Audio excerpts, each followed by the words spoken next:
Amigos, meu nome é Vinícius Talon e a defesa tem a palavra. Afinal, há um estilo único de defesa?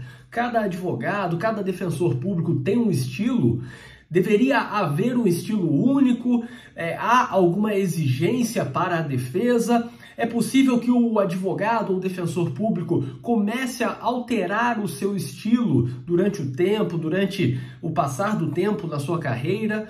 Enfim, eu quero falar sobre isso a partir de um livro muito interessante do Evandro Lins e Silva, A Defesa Tem a Palavra. Mas antes disso, eu gostaria de pedir a você para se inscrever aqui no canal e ativar as notificações, porque assim você saberá sempre que for lançado um vídeo novo aqui no canal. Além disso, peço que também clique em gostei, compartilhe nas redes sociais, nos grupos do WhatsApp e veja o link que está na descrição deste vídeo, porque ali você encontra várias coisas úteis, como lista de transmissão do WhatsApp, artigos, vídeos, livros de minha autoria, livros que eu indico, contato para palestras, cursos e muito mais. O link está aí na descrição e esse é um tema muito interessante. Eu quero aqui ler algumas palavras desse livro para vocês. A Defesa Tem a Palavra, de Evandro Lins e Silva.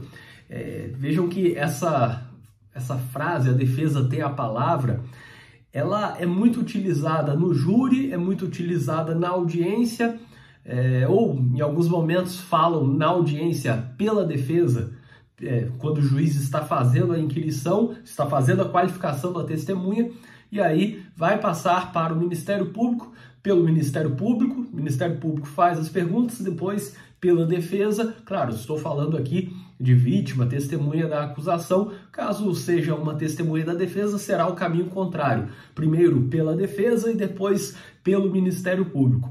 Mas, de qualquer forma, é interessante perceber que no júri, normalmente se fala a defesa tem a palavra. O doutor tem a palavra, a defesa fala agora por, e aí dá o tempo, conforme seja o início dos debates ou tréplica.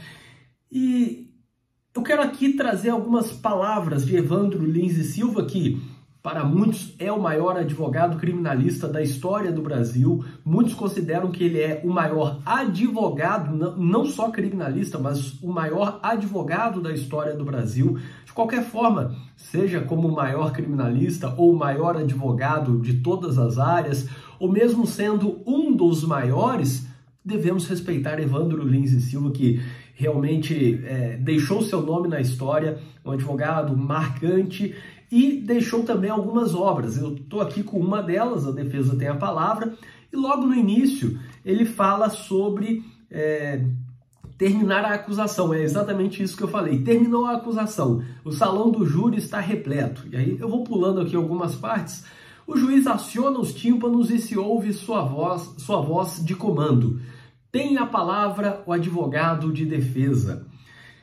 Esse é o instante angustiosamente esperado durante dias, meses, anos. É o momento da concentração completa, absoluta. É a partida para o derradeiro esforço. É a hora de trazer à luz o fruto de um trabalho que vai brotar e ter vida após longa, afanosa, cansativa preparação. O advogado levanta-se tenso, em estado de júri. Não é possível errar. O discurso é dito de uma só vez. Não se repete, não se corrige. Não há que vacilar, ceder ou transigir. E aí na página seguinte ele continua, e é essa página que eu quero dar mais atenção. O advogado que tem verdadeiro sentimento de sua de sua missão emociona-se a cada novo julgamento.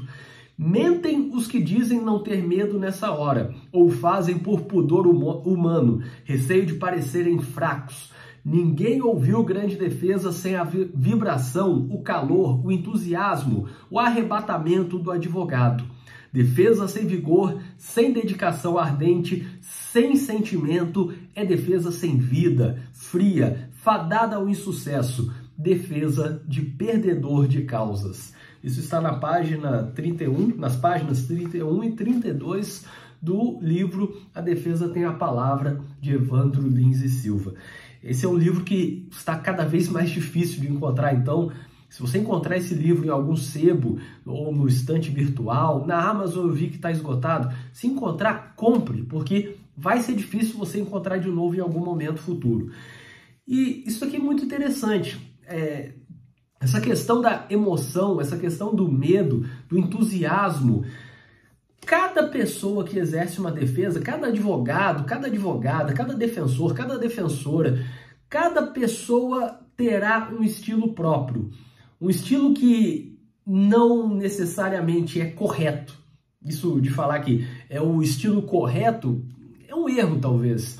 Na verdade, cada um tem o seu estilo. Alguns são mais técnicos, outros são mais emocionados, outros falam mais alto, outros falam mais baixo. Alguns chamam mais atenção para determinados pontos, por exemplo, questões jurídicas. Outros gostam de dar mais atenção aos fatos, às provas. E tá tudo bem, essa é a questão. Eu falo isso diariamente, eu falo aqui, falo nas redes sociais. Na verdade, não tem um estilo único de advocacia, não tem uma opção única. Eu tenho que ser tal tipo de advogado. Você tem que ser técnico e ético e exercer a defesa dentro da lei, da Constituição. E é isso que se espera de um advogado, de um defensor público e nada mais. Você não tem que ser aquele que vai gritar, não tem que ser aquele que vai falar baixo. Não tem que ser aquele que vai colocar emoção em tudo. E não tem que ser aquele que não vai colocar emoção em nada, que será frio. Não precisa pensar que tem que copiar o estilo de alguém, que tem que ser como fulano de tal. Você pode ter bases e essas bases vão mudar com o tempo. Você não seguirá uma base única durante toda a sua carreira. Isso eu falei recentemente, por exemplo, quando eu postei aqui a minha prova de tribuna do concurso de defensor público, em que eu tive uma das maiores notas da prova de tribuna, fui aprovado, tomei posse como defensor público, fui atuar no júri durante muito tempo só fazendo júri, e aí, assim, eu vendo aquele vídeo, eu tentei me lembrar o que me inspirava naquela época, quem era o advogado que me inspirava naquela época em que eu fiz a prova. E aí eu percebi e eu botei para os meus seguidores. Vocês acham que eu estou aqui seguindo o estilo de quem? Claro, com grandes diferenças, enfim, é uma experiência muito diferente, mas quem é o advogado que me inspirou aqui? Nas suas sustentações orais e tal. E quase todos falaram o nome certo, foi o Barroso. Na época que eu fiz a prova de tribuna, o Barroso era advogado, não era ministro do STF, e fazia sustentação oral no STF o tempo todo. Todos os casos grandes, todos os casos de controle de constitucionalidade, ele estava lá. Era assim, um momento que todo mundo parava para ouvir o Barroso falar. E eu comecei a ter aquilo de terminar uma frase colocando uma citação, colocar um autor ali, citar uma coisa de literatura. Se vocês olharem, o vídeo está aí no meu perfil, no meu canal do YouTube, vocês conseguem ver a minha prova de tribuna, e lá eu falei basicamente no mesmo estilo que o Barroso normalmente falava como advogado. E depois eu mudei. E depois eu comecei a fazer júri, e aí o meu primeiro júri, Evandro Lins e Silva falou aqui muito bem, a questão do medo, eu estava morrendo de medo, eu falei boa tarde 3 vezes, às 9 horas da manhã, eu falei boa tarde,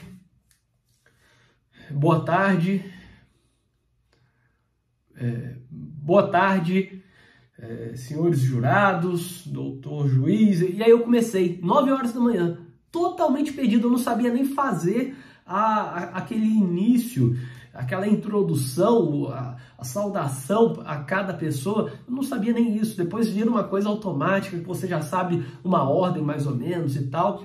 E aí do meu primeiro júri para alguns meses depois, lembrando, eu tomei posse para fazer júri, tomei posse diretamente como titular do júri para fazer júri, era júri em Uruguaiana, fronteira com a Argentina, mutirão do júri itinerante e outras coisas ligadas ao júri. Então fazia júri a semana inteira.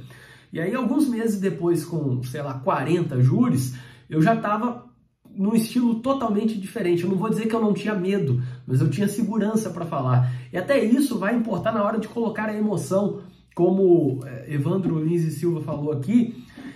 A emoção tem a ver um pouco com o conhecimento, com a experiência e a segurança daquele que está falando. Em outras palavras, é difícil você dar a emoção certa saber colocar a emoção ali naquilo que você está falando, se você está preocupado com as questões técnicas sobre as quais você não tem tanta certeza. Ou em outras palavras, eu estou aqui falando, por exemplo, sobre uma prova, uma perícia, e eu não sei se aquilo está certo. Aí eu estou tão preocupado pensando no que eu estou falando, que eu não consigo dar emoção ao que eu estou falando. Eu estou tão preocupado com o conteúdo do que eu estou falando, que eu não tenho uma forma boa. Eu não consigo dar uma forma boa àquilo que eu estou falando. Isso, claro que vai melhorando conforme você tenha mais conhecimento, mais segurança, porque no início, eu me lembro muito bem, quando eu fiz o meu primeiro júri, eu estava preocupado, tá? Eu tenho que analisar as provas, eu tenho que falar sobre a desclassificação, eu tenho que pedir absolvição, eu tenho que explicar os quesitos, eu tenho que terminar com a frase de efeito, eu tenho que... Tudo assim... E depois vira uma coisa automática, depois você já sabe onde colocar cada coisa. E claro, todo mundo fica com medo no início. Como vai ser e tal. Quando você está ali falando, você não quer mais parar. Isso vale para tudo que envolve a fala, quando você fala com amor pela causa. Então, vale para júri, vale para palestra, vale para sustentação oral, vale para alegações finais orais, vale para exatamente tudo, vale para aula em faculdade. Eu costumo falar que eu não gosto de palestrar, e de fato, eu não gosto pela questão da viagem, eu não gosto porque eu prefiro fazer o conteúdo gravado e deixar para quem quiser ver daqui a 1 ano, 5 anos, 6 anos. Eu prefiro que fique aqui gravado para que vocês possam ver de qualquer lugar do Brasil, viajando e tal, a qualquer momento. Mas, mesmo não gostando de palestrar, quando eu vou palestrar, tudo bem, fico nervoso um pouco. E quando eu começo a falar, eu não quero sair dali. Eu não quero parar de falar. Eu não quero que a palestra termine.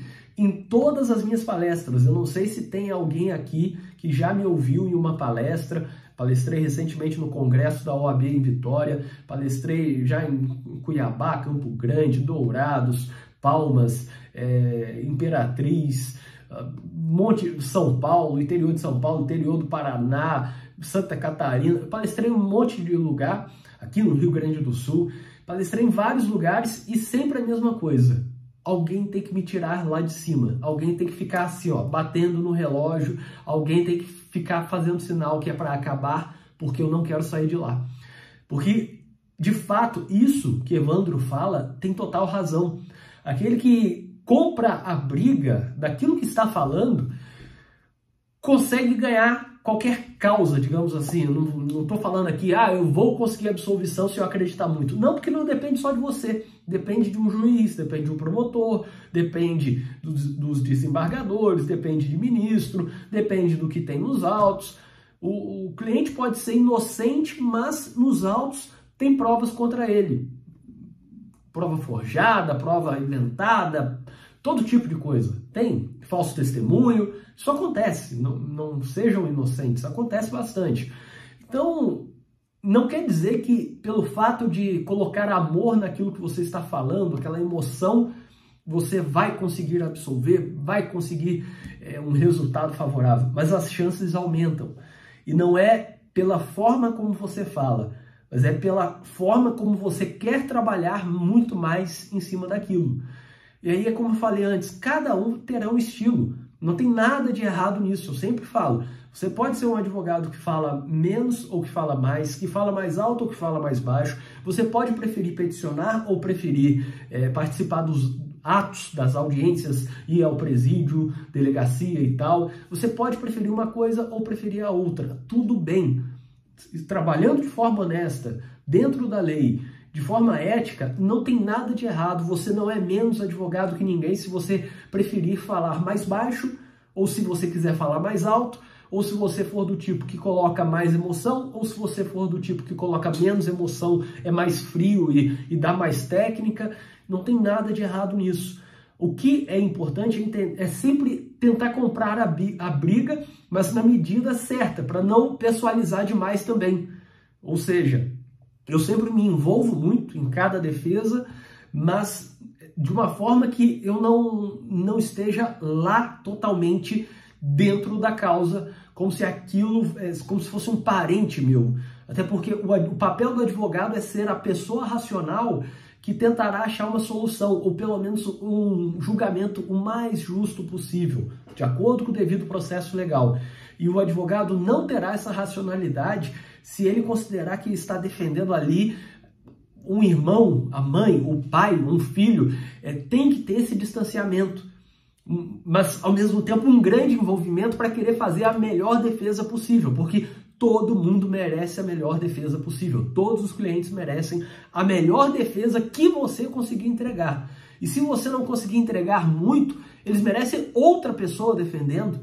Se você não se considera competente, preparado, deveria estar com uma outra pessoa, com outro advogado mais experiente atuando com você, ou deveria dizer ao cliente, olha, eu vou sair por questões pessoais, alguma coisa assim, e deixar um outro advogado ou um defensor público fazer a defesa. Mas seja quem for, não interessa, isso aí não tem exceção na Constituição, não tem exceção na lei. Se é crime grave ou não, se é crime hediondo ou não, com violência ou não, não interessa. Todos têm direito à melhor defesa possível. E essa melhor defesa poderá ter vários estilos. Se vocês pegarem aí algum júri famoso, transmitido e tal, vocês verão ali diferenças entre várias defesas. Cada advogado terá um estilo, terá um que gostará mais de analisar as provas, outro que gosta de analisar conceitos doutrinários, jurisprudência, outro que gosta de dar emoção, outro que é um pouco mais contido, mais frio talvez. Cada um tem um jeito, cada um tem um estilo. E você vai mudar o seu estilo, como eu falei antes. Eu, lá na prova de tribuna, estava inspirado no Barroso. Hoje, o Barroso não é uma inspiração minha para oratória, de jeito nenhum. Mas eu tenho outras inspirações, e quando eu falo aqui para vocês, quando eu falo numa aula, quando eu falo em qualquer lugar, no atendimento a um cliente, em palestra, qualquer lugar, quando eu falo, eu estou pensando em algum estilo que eu quero adotar. E isso talvez seja até um pouco inconsciente às vezes.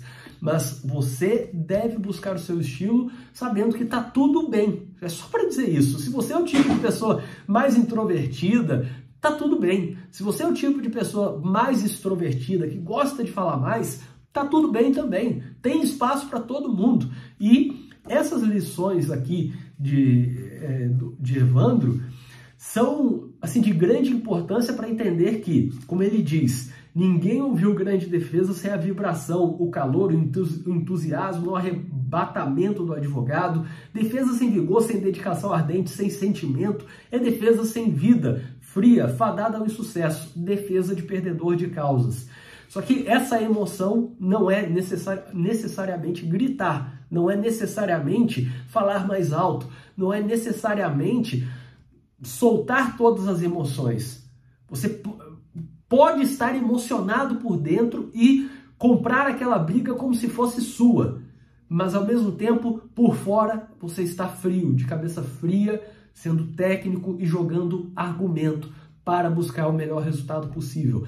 Por isso que eu digo, cada um deve adotar o seu estilo, não deve querer copiar o estilo de ninguém. Você pode se inspirar, mas entendendo que você tem o seu jeito e as coisas não mudam.